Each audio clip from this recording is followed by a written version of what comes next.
Alors, l'enregistrement est toujours défectueux.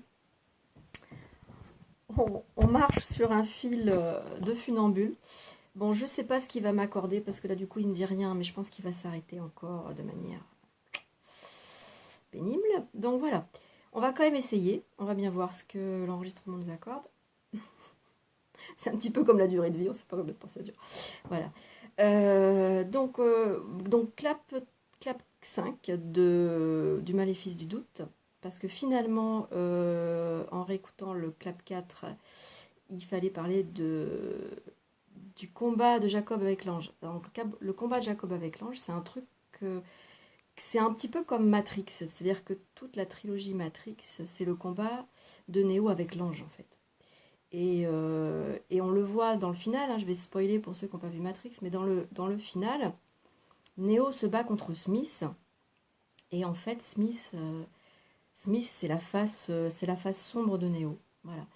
Donc c'est le programme inversé, c'est le mal et Neo c'est le bien. Et donc l'ego doit se stabiliser dans un combat final. Et en fait, le combat de Jacob avec l'ange, c'est ça. C'est-à-dire que ça n'a pas l'air de s'arrêter, c'est bien. L'histoire de Jacob, donc, c'était que Jacob, la famille de Jacob avait un lien particulier avec Yahvé, et Yahvé avait dit que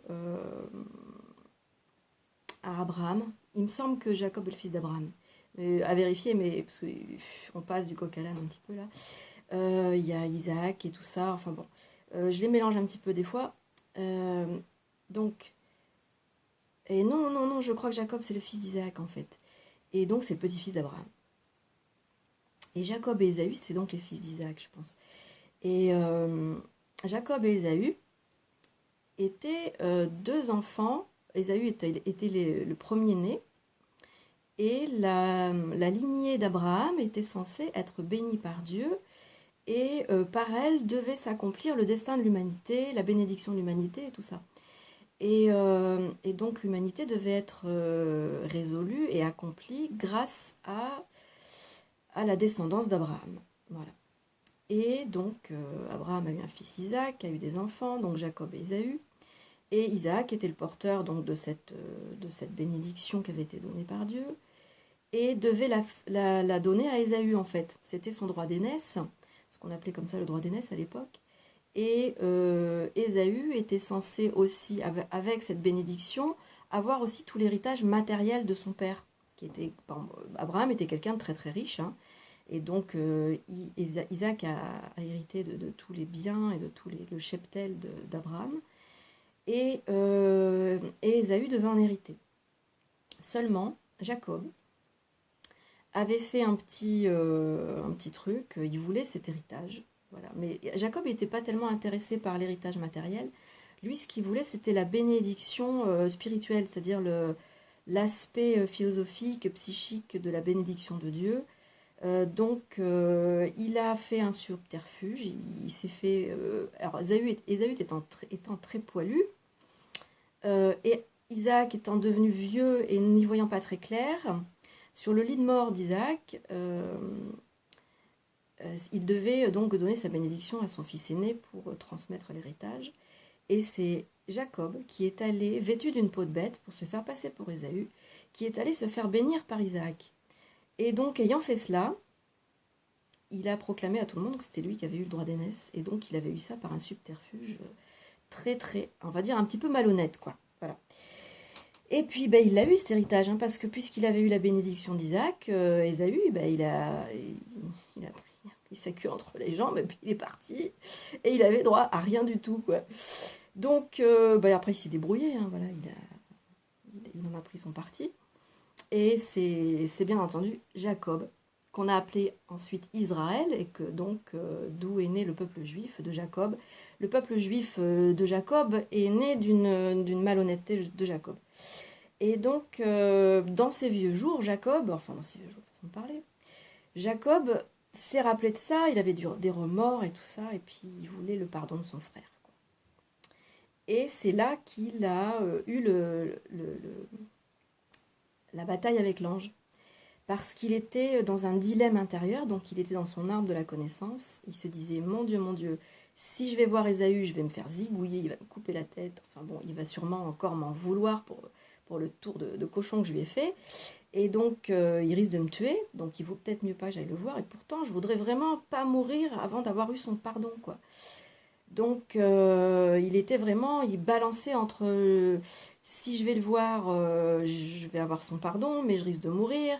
Et si je vais pas le voir, ben, je vais mourir sans avoir eu son pardon. Donc, je vais pas être en ordre dans mon intériorité, quoi. Donc, il a décidé de se battre avec un ange. Enfin, c'est pas qu'il a décidé, c'était ce combat qu'il avait à l'intérieur de lui, c'était le combat avec l'ange. Donc, entre le bien et le mal, entre le oui et le non, entre le chaud et le froid. Et donc, il voulait la bénédiction de l'ange pour que cette bénédiction le mette en sécurité, pour lorsqu'il irait voir Ésaü, il ne se fasse pas zigouiller. Voilà. Et donc, il s'est battu toute la nuit, et l'ange a fini par céder et lui donner sa bénédiction. On va dire que tout ça, c'est un petit peu faux, mais il a fini par avoir confiance en lui et se dire, bon, vaille que vaille, j'y vais, puis ma confiance va suffire, et puis on verra bien, s'il me tue, il me tue, et puis s'il me pardonne, j'aurai ce que je veux. Donc, il y est allé, et effectivement, Ésaü a couru vers lui en sachant qu'il arrivait, et s'est jeté dans ses bras, et mon frère, tout ça, enfin bon, l'amour filial a vaincu la rancune, et ils se sont réconciliés, et puis bien entendu, ça faisait longtemps qu'Ésaü lui avait pardonné, et donc ils ont fêté ça dignement, et tout était résolu. Voilà.